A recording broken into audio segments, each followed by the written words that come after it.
আমি এখন বানাবো জিলিপি। আড়াই প্যাঁচ মেয়েদের কুটিল বুদ্ধি। নিয়ে নিলাম টক দই, ঢেলে দিলাম টক দই।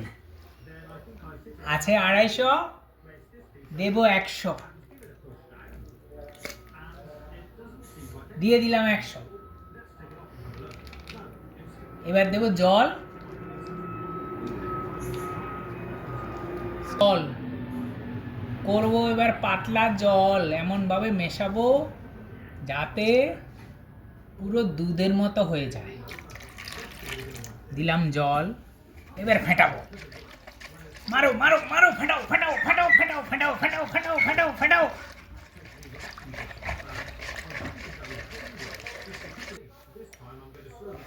ছোটন,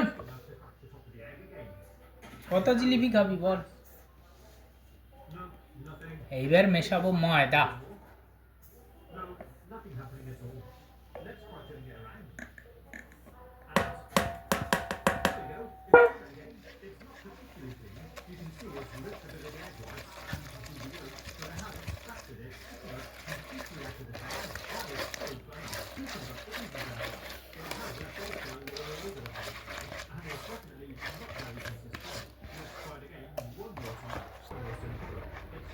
এটা মালপোয়াও করা যাবে এই ব্যাটার দিয়ে।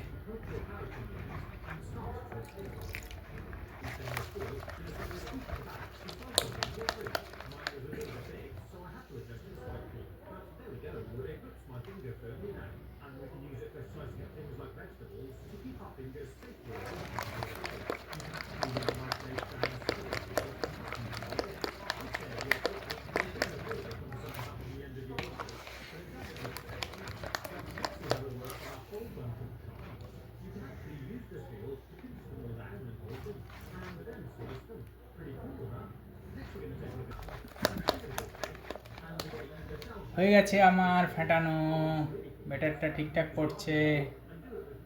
ঠিক আছে, এই যে এবার একটু রং করব। জিলাপি একটু কালারফুল না হলে হবে? কি কালার খাবি জিলাপি? লাল না হলুদ না সাদা?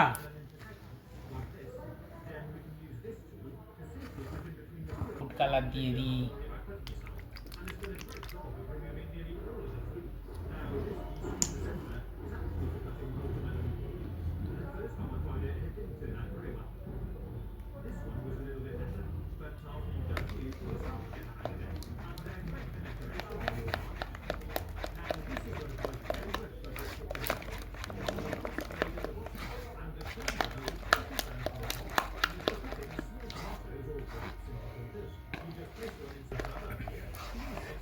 রঙিন করে ফেললাম। এই যে ব্যাটার দেখো কি সুন্দর করে পড়ছে। এই দেখো আমার হাতের থেকে দেখো, ওখানে না। এই দেখো কি সুন্দর পড়ছে, কালারফুল ব্যাটার।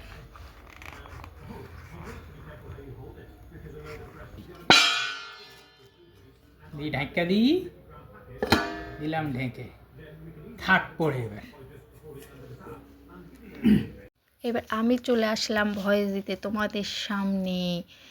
আধ ঘন্টার উপর হয়ে গেছে, ব্যাটারটা ঢাকা দেওয়া রয়েছে আর ঢাকতে চাইছে না, বলছে আমাকে তাড়াতাড়ি তৈরি করো, আমার খাবো, তোমরা খাবে তো, ওই জন্য তাড়াতাড়ি তৈরি করো জিনিসটাকে। দেখো কেমন হয়েছে খেতে, ওই জন্য দেখো ব্যাটারটাকে ঢাকনাটা তুলে নিল, পাইপিং দিয়ে দিল। পাইপিংটা আমাদের বাড়িতেই থাকে সবসময়, যেহেতু আমরা কেক করি ওই জন্য গ্লাসের মধ্যে ভরে নিয়েছে, তাতে সুবিধা হয়।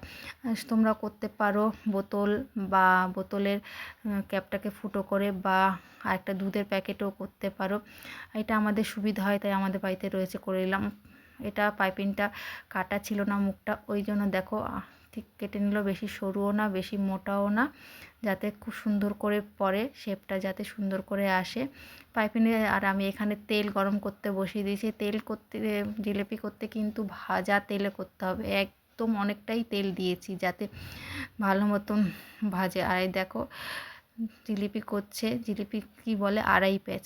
আর দেখো এমনি নতুন হাতে কিন্তু খুব সুন্দরই হচ্ছে। শেপটা তোমরা বলবে কীরকম হচ্ছে, নিজের গুণ নিজে গাইতে নেই। যাক, যার যার হাতে সেরকম যেরকম শেপ আসে সে আসবে। খাওয়া দিয়ে হচ্ছে কথা, পেটে দিয়ে যাওয়ার হচ্ছে কথা। এ দেখো এখানে দিচ্ছে তোমার দাদা ভাই, আর এই দেখো পটাপট পটাপট দিয়ে যাচ্ছে। এটা একটু লাল হবে, লাল হওয়ার পর এপিট ওপিট করে একবারে অনেক তেল বেশি দিলে কি অনেকটাই তুমি জিলাপি দিতে পারবে, অনেকটা করে উঠে আসবে। এই দেখো লাল লাল হয়ে গেছে, যেগুলো লাল লাল হয়ে গেছে আমি এখানে আগের থেকেই চিনির রস করে রেখেছিলাম, সেটাকে দিয়ে দিলাম। এই দেখো কি সুন্দর লাগছে দেখতে, আর দারুণ কিন্তু খেতে হয়েছিল। হোমমেড জিলিপি দারুণ হয়েছে, তোমরাও এইভাবে করে খাবে, দারুণ লাগবে।